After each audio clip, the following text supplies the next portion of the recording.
All right. So, We're like, who's starting? Go ahead. so the next part of this is, I mean, it's really been a lifelong journey, but I think that it kind of came to more of a focused point in this journey while we were in seminary and kind of going through some of the stuff of natural healing the body. We also then started on a journey of spiritual healing. And I think often now of the questions that Jesus asks uh, those who he comes in contact with who are sick and who need healing. One that's really just strikes me every time I read it is the man who is at the pool of Siloam, and he's complaining to Jesus about how he can't get in, he can't get what he needs, and Jesus just looks at him and he asks him point blank, "Do you want to be well? Do you want to be well?" And I think sometimes in our journeys we get stuck and almost comfortable with the things that are in our lives that just become normal for us. So chronic pain had become normal for me. It was something that I thought I was going to have to deal with and live in forever.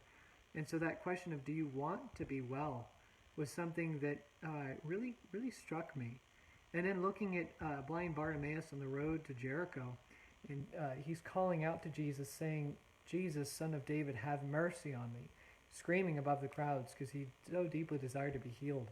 And when he comes face to face with Jesus, Jesus says to him gently, "What do you want me to do for you? What is it that you desire?" And he is asking all of us that question. He's asking, "What is it that you want me to do for you? What can I do for you? What healing can I provide for you? Because I can and I will do it."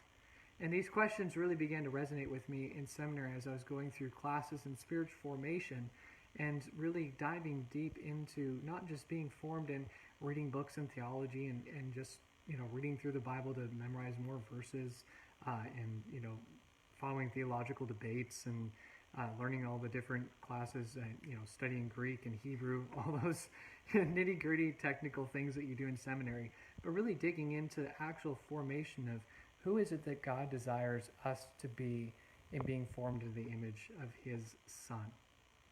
So during the time while we were in seminary, we had a few friends from Africa who would come over, and they would specifically come over and pray, not just for how we were doing emotionally and spiritually, but they would come and lay hands on Stephen and pray for God to heal him physically. And in that time, I remember thinking every time that they came to pray, going, the Lord desires to heal him. Like, he desires to heal us. And the question being, do we desire to be healed? Like, I think a lot of times we may say that, but then will we actually take the active steps to actually pursue life and health?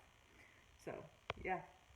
Go ahead with your... Yeah, so going back to that, just kind of in the midst of that, that was the first time I had really been offered for someone to lay hands on me and pray for healing.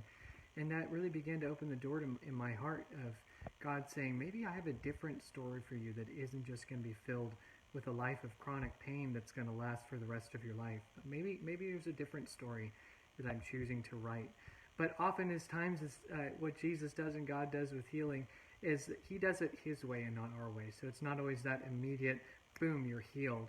I think of Naaman going to the prophet Elisha, and Elisha says to him, "Go and wash in the Jordan River 7 times. And Naaman's like, "Why do I have to do that? What's wrong with the rivers that I wash in at home? Why do I have to wash in your dirty, stinky Jordan River? Well, what's that going to do?" But he humbled himself and was willing to go on that journey.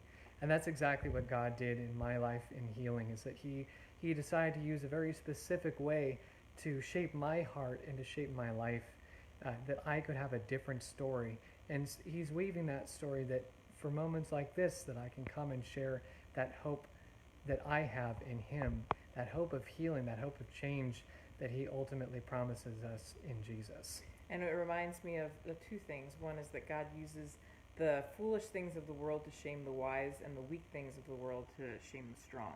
And that the wisdom of God is folly. Like, the foolishness of God is wiser than man's wisdom. And how often we don't how often do we believe that God actually desires to heal us? Do we just expect, um,